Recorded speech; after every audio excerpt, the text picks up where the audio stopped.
오늘 말씀은 창세기 13장 9절 15절인데요. 한번 읽어보겠습니다. 이것은 아브라함이 롯에게 선택권을 준 얘기인데요. 내 앞에 온 땅이 있지 아니하냐, 나를 떠나가라. 내가 좌하면 나는 우하고 내가 우하면 나는 좌하리라. 15장은 하나님께서 아브라함한테 하신 얘기인데요. 보이는 땅을 내가 너와 내 자손에게 주리니 영원히 이르리라. 엄청난 축복 아니겠습니까?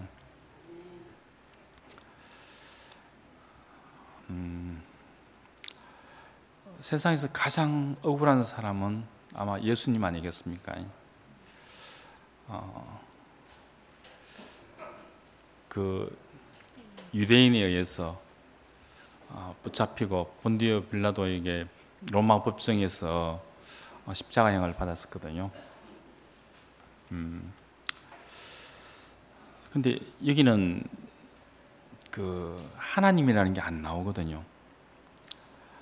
근데 어떻게 예수님께서 이 하나님 뜻이라고 해석을 했는지. 근데 이 자리에서 그 예수님은 세상의 모든 억울함을 가지고 삼켜버렸다, 없애버렸다, 그런 자리인 것 같더라고요. 세상에서 처음 억울함이 있는 사람이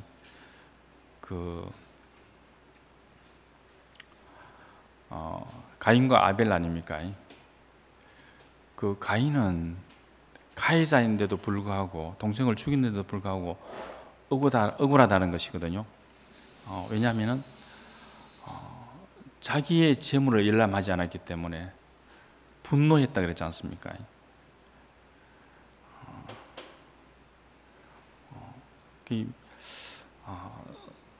그런 것 같아요. 세상의 모든 문제와 분열, 전쟁 이런 것들을 따지고 보면은 억울함 때문에 그런 거 아니겠습니까? 자기가 무시를 당했어. 또 부부 간에도 그렇고 자식 간의 관계도 그렇고, 처음 뭐 부부 간에도 연애할 때야 싸울 일이 없지 않습니까? 모든 걸 받아주고 품어주고 하니까는. 근데 같이 살면서 바람이 생기는 것이거든요. 내 뜻이 생기는 것이거든요. 자식하고의 관계도 그렇거든요. 갓난 아기 때는 모든 걸 해줘야 된다고 인식이 되어 있기 때문에 당연히 그런 것이거든요. 근데 자식이 자라면서 바람이 생기는 것이거든요. 그 바람이 다른 게 아니지 않습니까? 너를 위해서 이렇게 해야 된다는 이 바람이 과연 자식을 위하는 건지 자기를 위하는 건지는 모르겠지만은, 이 너를 어떻게 키웠는데 나한테 이렇게 할 수 있느냐, 이 억울함이 있기 때문에 문제가 되는 것이거든요. 아마 세상에 억울함이 제일 많은 데가 아마 병원인 것 같아요.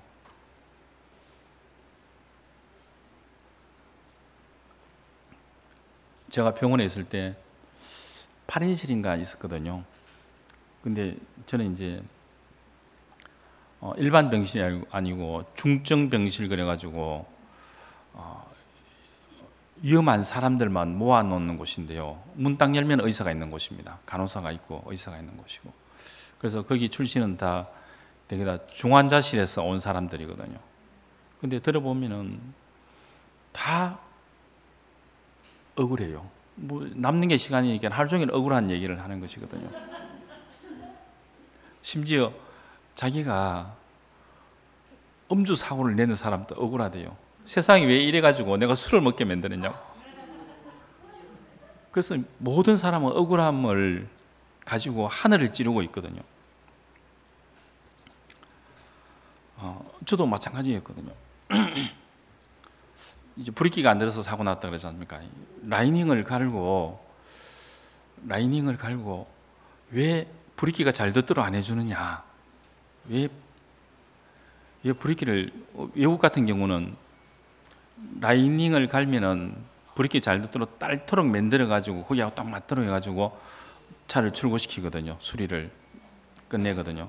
근데 우리나라는 그냥 갈고 나머지는 자기가 알아서 하는 겁니다.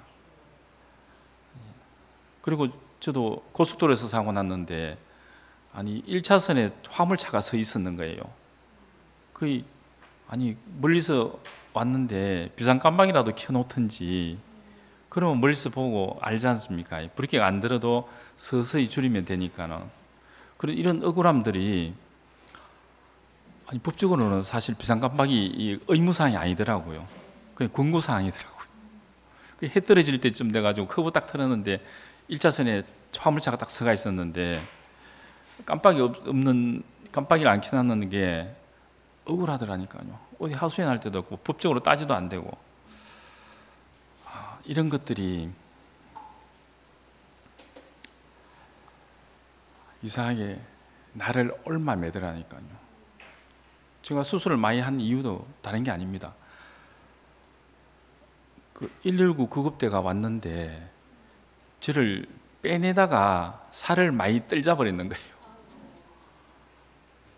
부딪힘에서도 찢어졌는데 빼내면서 살이 많이 떨어져 가지고 근육 이식, 피부 이식, 뭐 동맥, 정맥 연결 뭐 이런 거 한다고 수술을 많이 하게 됐거든요. 그리고 또 너무 동맥이 터졌죠. 또 너무 많이 속이 막 엉망이 돼가지고 처음에는 발목을 자르자 그랬거든요. 근데 어쨌든 살려가지고 안 자르고 원상복귀 최대한 시킨다고 해가지고 수술을 많이 하게 됐거든요. 처음에 동맥이 터져가지고 이게 쇼크사가 몇 번 왔는데요.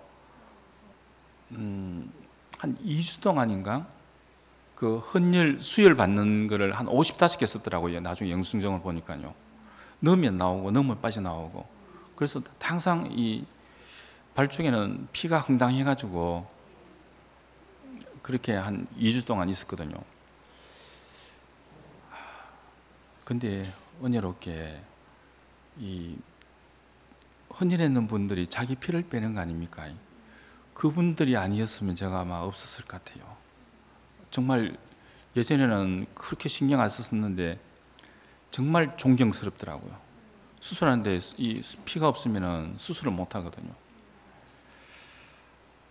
그런 억울함들 또 뭐 이게 양쪽 발 쪽이 대퇴부부터 이렇게 부러져 놓으니까는 뼈가 어긋나 있으니까는 움직일 때마다가 사람이 미치는 거예요.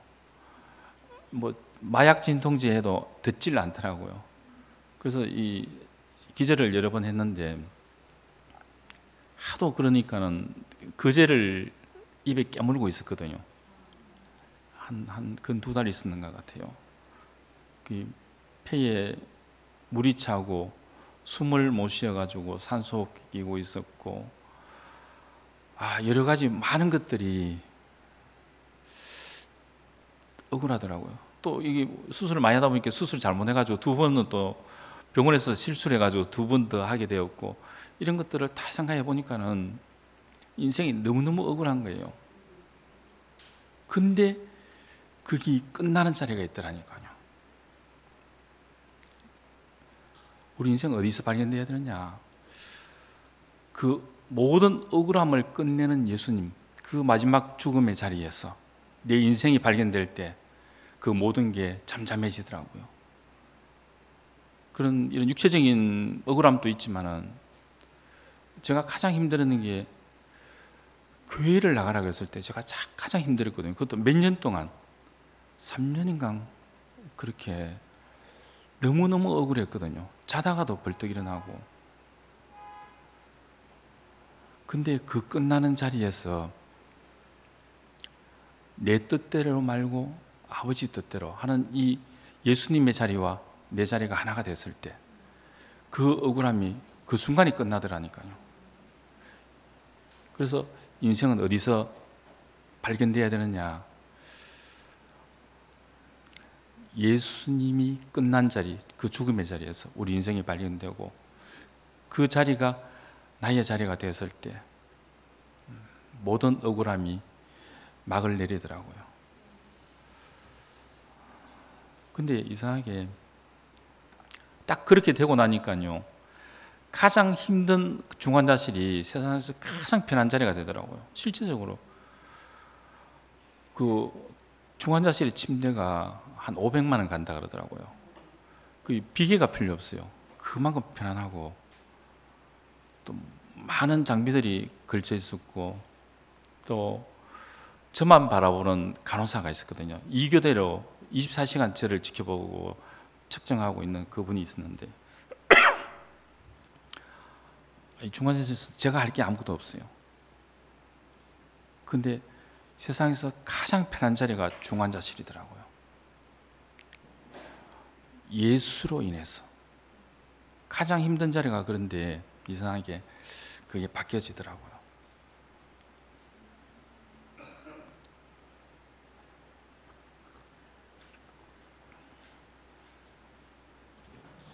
제가 병원에 한 근 1년 있으면서 했는 거라고는 매일 눈물 흘리는 거예요. 감사함이 밀리니까는 모든 게 은혜로 바뀌더라니까요. 그리고 교회 형제자매 한 사람 한 사람 생각할 때마다 사랑을 했구나. 이때까지 지금 지내왔는 것들이 사랑을 나눴구나. 이걸로 바뀌더라니까요. 그러니까는 매일 눈물이 나더라니까요. 감사와 은혜가 밀려오는 그 자리. 그래서 1년이라는 세월이, 제가 제일 오래 그 병실에 있었는데요. 보통 이 경대병원 같은 경우는 수술하면 바로 빨리 내보내는 게 뭐가 급한지 모르겠지만은 실밥도 풀기 전에 보내버리거든요. 근데 저는 한 1년 정도 있었는데요. 많은 사람들이 지나가면서 보면서 그 중에도 교회 열심히 다니는 사람, 아침 눈 뜨자마자 성경 보면서 찬송가 틀어놓고 있는 사람들도 있고, 근데 이상하게 최악의 상황이 딱 왔을 때는 그게 감사가 어디 간 데 없더라니까, 사람들은요. 그래서 우리 인생은 어디에서 발견돼야 되느냐? 예수님이 끝난 자리에 우리 인생이 발견돼야 된다는 거. 이게 우리한테는 가장 중요한 것이더라고요. 저는 병원에 있으면서 제가 여러 번 쇼크사로 살아났지만은 그 은혜보다는, 그 감사보다는 그 자리에서 제가 예수님의 운명을 알았다는 거, 이게 제 인생의 가장 큰 은혜더라고요. 그래서 저는 제 인생을 해석한다면은 그런 것 같아요. 제 인생을 은혜 입은 자, 거기에서 모든 것들이 내려놓이더라고요. 예전에는 저는 제가 꺾이고 난 이후에 대구에 들어왔을 때는 모든 것을 은혜로 해석을 했었거든요. 그 은혜는 제가 예전에 감사의 은혜였습니다. 물질적인 이런 사항들. 근데 그게 한계가 있지 않습니까? 존재적인 은혜가 있어야 된다는 거. 그 존재적인 은혜의 자리가 뭐냐 하면은 내 뜻대로 말고 아버지 뜻대로 하십시오. 이 자리에 내 인생이 발견되는 게 존재의 은혜더라고요. 그래서 저는 태어나면서 그런 생각이 들더라고요. 처음에 그 야곱이 환도뼈가 꺾이고 그 하나님의 바짓가래를 잡고 나를 축복하지 않으면 절대 놓지 않겠다 그랬지 않습니까? 그 축복이라는 건 뭐냐면은 영원히 나를 책임지고 나를 따라주겠다는 거 아니겠습니까? 그래서 야곱이 베델에 단을 쌓고 서은을 했거든요. 지금부터 내 인생 모든 것을 하나님께 물어보고 살겠다고. 그게 야곱이었거든요. 그래서 자기가 가장 사랑하는 요셉이 살아왔다고 빨리 애굽으로 오라 그래도 예전 같으면 정말 맨발로 쫓아 안 갔겠습니까? 근데 단을 쌓고 하나님께 물어봤거든요. 가야 됩니까? 말아야 됩니까? 이런 사람이 되었거든요. 저도 하나님 앞에 단을 쌓고 제 인생 모든 것들을 하나하나 다 물어가면서 살겠다고. 그 선한 자리였거든요.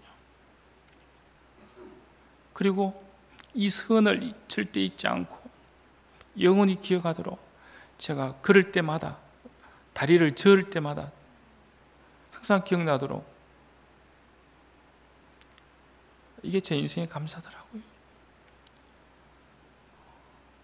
저는 어릴 때부터 매년 이상하게 억울함이 매년 하나씩 생기는 거예요. 다른 사람은 평생에 한 번 생길까 말할까 하는 것들이 이상하게 매년 생기는 거예요. 근데 지나고 보니까는 이 모든 것들이 나한테는 축복이더라고요. 너무너무 축복이더라니까요. 내 육과 환경은 갈수록 계속 안 좋아지지만은, 지금 치료는 다 했지만은 한 번씩 통증이 오면은 정말 끙끙 앓거든요. 근데 이런 것들은 불편할 뿐이지 언니하고 관계없더라고요. 억울함하고 관계없더라니까요.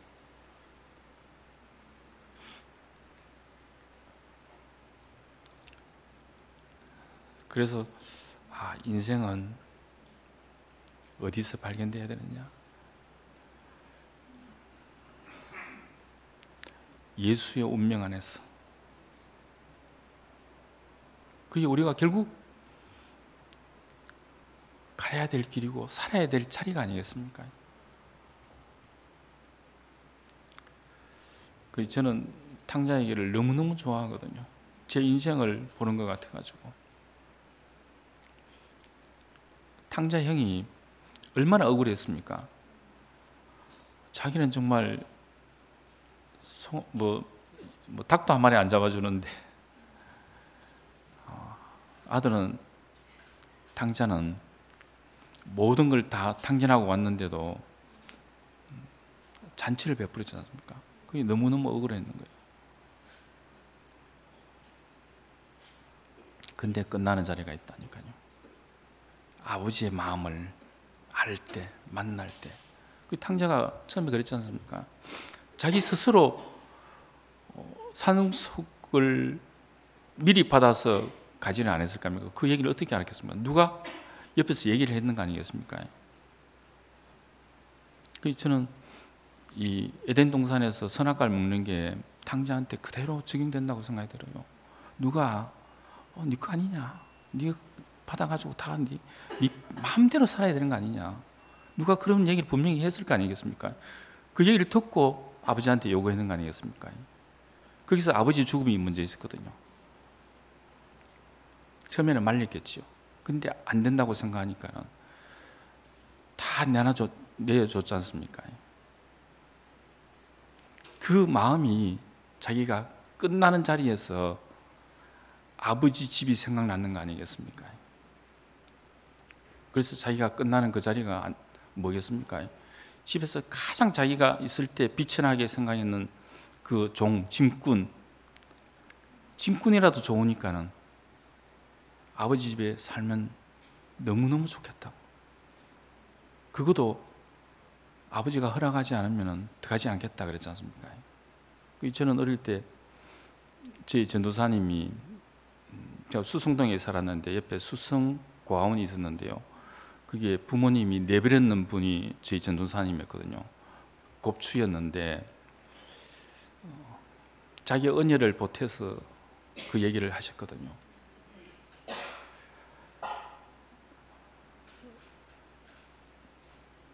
그 돼지우리에서 살다가 겨우 구글해 가지고 우표를 하나 사서 편지를 적어서 집에 보냈대요. 그 먼 거리. 아버지, 제가 그 종으로라도 좋으니까는 받아주시면은 대문 앞에 수건을 걸어놓고, 그것도 싫다면은 걸어놓지 마십시오. 제가 가보고 없으면은 안 들어가겠습니다. 근데 편지를 보내놓고 그 먼 거리를 걸어서 갔는데 동네 어귀에 딱 다다르니까 동네에서부터 집에까지 수건들을 다 걸어놨는 거예요. 그게 아버지의 마음이거든요.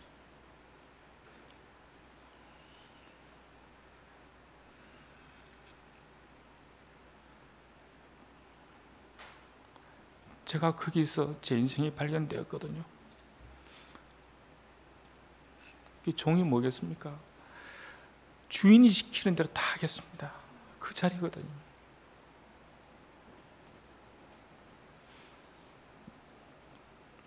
제가 중환자실에 있을 때 저는 대수롭지 않게 생각했습니다. 다리 치료 어떻게 하냐고 의사한테 물어보니까 다리가 문제냐고, 당신은 지금 죽느냐 사느냐 앞에 있는데 다리가 뭔 중요하냐고. 또 너무 심해서 발목을 잘라야 될지도 모르겠다 그러더라고요. 그때 제가 그랬거든요. 저한테 안 여쭤봐도 됩니다. 잘라야 된다면 자르고 당신 뜻대로 하십시오. 그 고백이 나오더라니까요.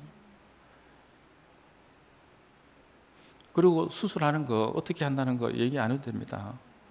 바쁘신데 그냥 알아서 최선만 다해 주십시오. 나머지기는 제가 감수하겠습니다. 그러니까 그 주치 교수 그 의사분이 저를 안아주더라니까요. 제가 동맥을 빼낼 때 혈이 안 통해서 발가락들이 괴사하게 되었거든요.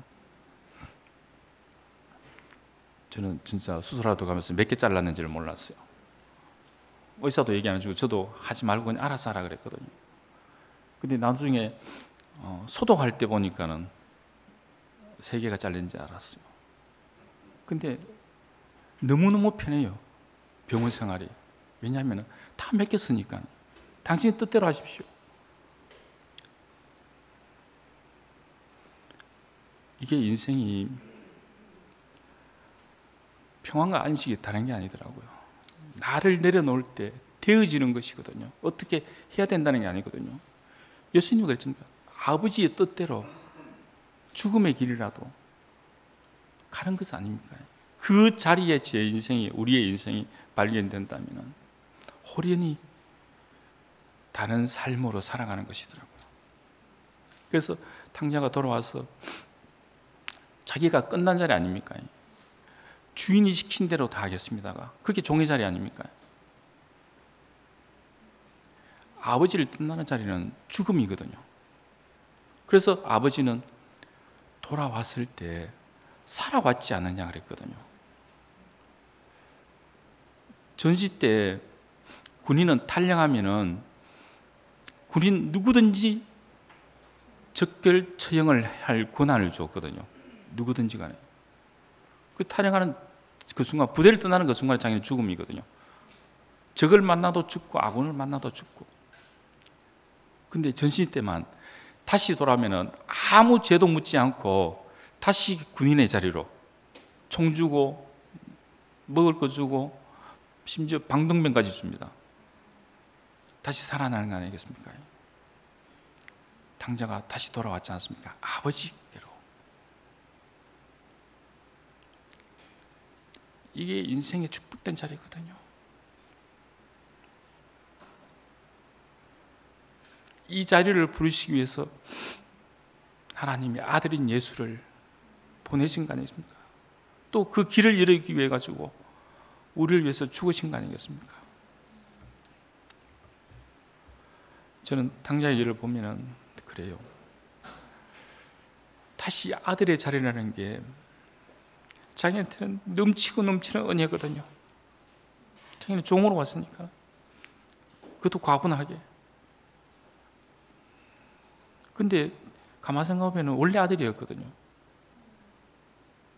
바뀐 건 없어요. 바뀐 건 딱 하나. 예전에 자기가 절대로 믿지 않았는 아버지였는데 너무너무 인생의 믿음이 큰 아버지로 바뀌는 것이거든요. 아버지를 인정하게 되는 것이거든요. 우리 인생은 다른 게 아닙니다. 그 아버지를 인정하지 않았거든요. 근데 아버지를 인정하는 자리로 예수를 통해서 오는 것이거든요. 저는 예전에 어릴 때부터 교회를 다녔는데 하나님은 막연한 것이었거든요. 믿는다고 하지만 사실 믿지는 않았거든요. 막연한 하나님. 있는지 없는지도 사실 몰랐어요.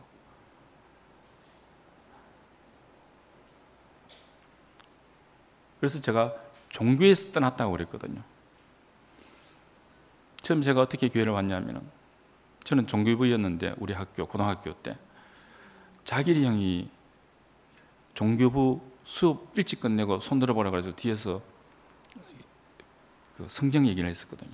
그때 저한테 뭐라고 물었냐면은, 그게 40몇 년 전입니다. 지금 예수가 있다면 너는 따라갈 수 있겠느냐? 저는 반반이었거든요. 그때 예수라고 나타난 그 사이비 교회가 많았지 않습니까? 근데 자기는 보면 그렇지는 않은 거예요. 그래서 다른 반 종교부 친구들하고 7명이 교회에 와서 쟤만 남았거든요. 그 답이 제가 끝나고 알았거든요. 예수를 따르는 것은 사람으로서는 절대적인 자리, 유일한 자리거든요. 따를 수밖에 없는 그 자리거든요. 그래서 제가 종교에서 나왔다고 표현을 했었거든요. 이게 우리 인생의 축복된 자리더라고요. 그 아들인 예수를 인정하고 시인하고 따른다는 거. 당신이 사는 그 길이 내 인생이 된다는 거 아니겠습니까?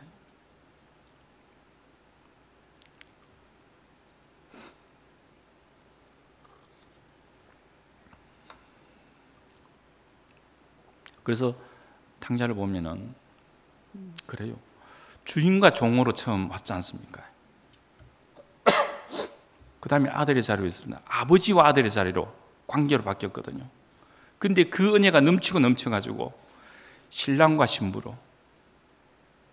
신부는 무엇입니까? 신랑이 너무너무 좋아서 모든 것을 다루고 싶은 그 자리 아닙니까? 우리 인생은 어떻게 아무리 노력해도 될 수가 없는 것이거든요. 예수를 만나기 전에는, 신랑을 만나기 전에는 될 수가 없는 것입니다. 그래서 저는 예수가 너무 좋고 너무 소중하고 너무너무 소중한 그분이라고 생각이 들거든요. 그래서 제가 정말 누가 물으면은 다시 네가 사고를 난다고 예수를 모른다면 저는 사고 나도 좋습니다. 다시 사고 난다 하더라도 예수를 아는 게, 예수의 인생이 내 운명이라는 거, 저는 그걸 바꿀 수가 없는 것입니다. 그래서 절대 후회하거나 원망 생각해 본 적이 없습니다. 한 번은 출장을 가서 강원도 쪽으로 갔는데 치약 휴게소에 가니까 그 휴게소는 계단이 많아가지고 그 위에 휴게소가 있더라고요. 태어난 지 얼마 안 됐을 때 그렇게 힘들게 올라가가지고 딱 휴게소 앞에 섰는데 눈물이 나더라니까요. 힘들어서 그런 게 아니고 너무너무 은혜가 밀려왔어. 인생의 모든 것은 은혜거든요. 제가 중환자실에 일주일 동안 있으면서 물 한 모금 못 먹었어요. 원래 수술 전에 금식이잖아요. 물도 못 먹거든요. 갔다 와서 또 못 먹게 하고 그 다음 또 수술 가고 계속 3번 연속하니까요. 먹을 기회가 없는 거예요. 여름이었는데 그제를 입술에만 묻혀주더라고요. 그래서 마지막에 이제 그 생수를 한 병 주는데 작은 거 250ml인가 350인가 작은 걸 주는데 제가 너무너무 소중해가지고 아껴서 조금씩 먹었거든요. 간호사가 많으니까는 실컷 먹으라고.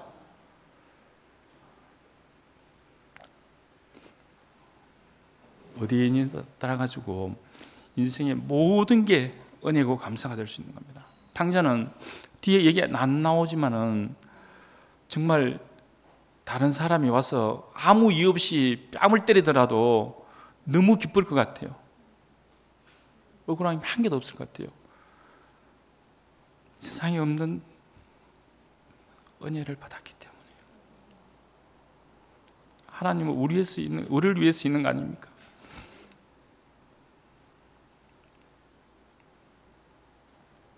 그래서 당자와 당자의 형과 거기 있는 모든 사람들은 저는 하나가 되었다고 생각이 들어요. 성경에 없는 얘기지만 하나님은 이걸 원하는 거 아니겠습니까? 모든 사람이 하나 되는 이 자리에 있길. 그래서 예수가 필요한 거 아니겠습니까?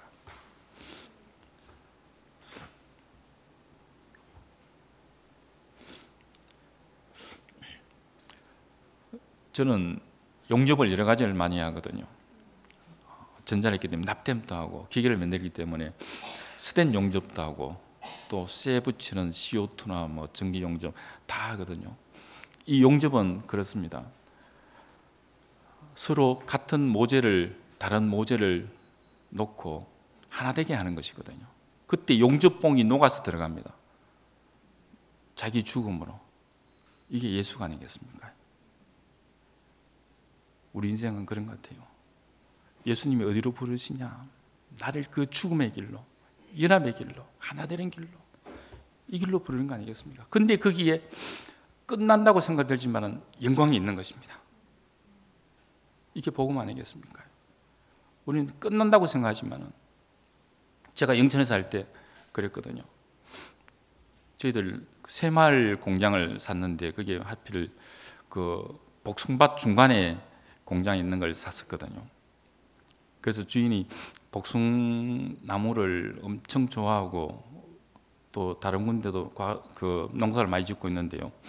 그 한 500m 떨어진 데 이 포도밭이 있었는데 항상 저보고 와서 하는 얘기가 그것도 복숭을 심어야 되는데 복숭을 심어야 되는데 근데 심을 수가 없는 거예요. 이 복숭나무를 심으면은 3년 4년 지나야지 그 열매가 열리거든요. 그때까지 억울하지 않습니까? 근데 어느 날 와가지고 복숭나무를 심게 됐다 그러더라고요. 어떻게 그랬냐 했더니 자기가 착각해가지고 이 농약을 쳐야 되는데 제초제를 모르고 해가지고 태워가지고 쳤는데 오전에 쳤는데 오후에 보니까 다 말라 죽었는 거예요. 그래서 자연스럽게 다 빼내고 새로 심지 않습니까? 우리 인생은 자기가 끝나지 않고는 절대 받아들일 수가 없는 거예요. 복음을. 그래서 과정이 필요한 것 같아요. 그래서 저는 이 과정이 억울함이 아니고 우리를 축복된 길로 이끈다는 거. 이게 너무 감사가 됩니다.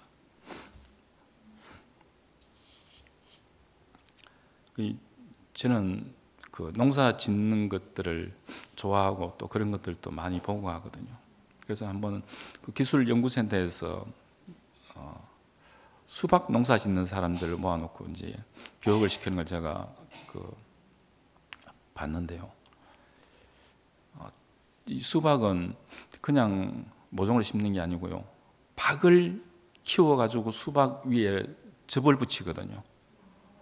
밑에 뿌리는 박이고 뿌리는 이제 박나무는 문치 실하고 튼튼하고 해가지고 흡수력도 좋고 가지도 굵게 하는데 그 위에 수박을 접붙이거든요.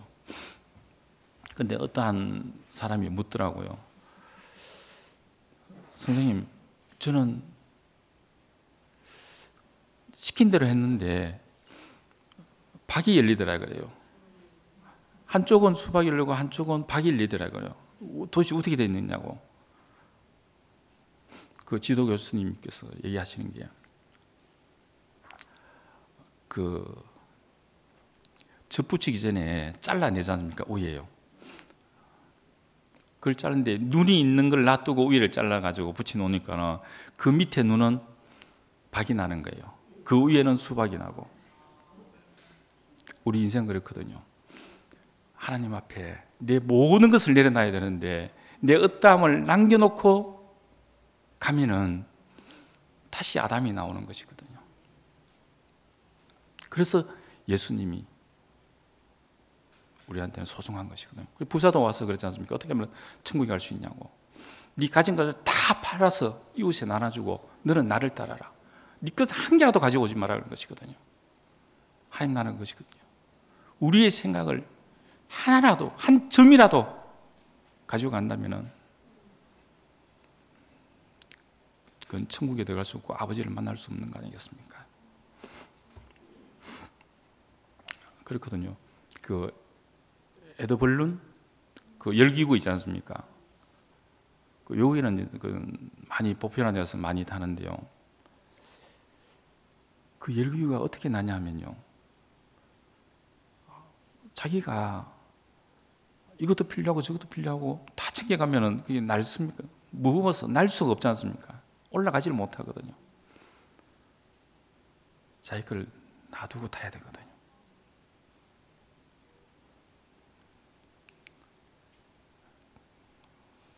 아무것도 가지고 가지 않는 그 예수, 십자가에서 자기 인생이 끝나는 그 예수님. 하나님조차도 응답이 없는 그 자리 아니겠습니까? 그 자리를 해야지만이 우리가 새로운 길, 구원의 길, 아버지를 만나는 거 아니겠습니까? 그래서 저는 제 인생을 들어서라도 유일한 길인 이 예수,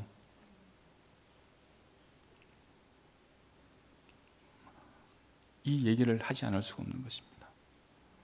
그래야지만 세상 모든 사람들이 그 억울함이 끝이 나고 당신 뜻밖에 없는 아버지를 만날 수 있는, 우리를 축복하기 위해서 기다리고 있는 그 아버지를 만날 수 있는 유일한 길이 아니겠습니까? 이 길로 부르시고 이끄신 주님을 찬양합니다.